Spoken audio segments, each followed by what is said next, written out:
Hey, it's Josh at ASPEC, Northwest Ohio Home Inspections. Natural gas meter here today. Just kind of want to show you the shut-off valve and how to shut them off in case of an emergency or for servicing purposes or whatever. Like I said, we got a typical natural gas meter setup here. And the shut-off valve is right here on the side.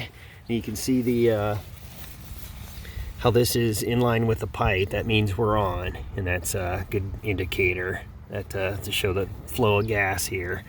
And then the way to shut it off here, let's take a crescent wrench and just make sure it's on the, obviously for the size, and you would just turn this thing a quarter turn here, so this thing is parallel with the ground here, like, you know, where the flow of gas would be stopped.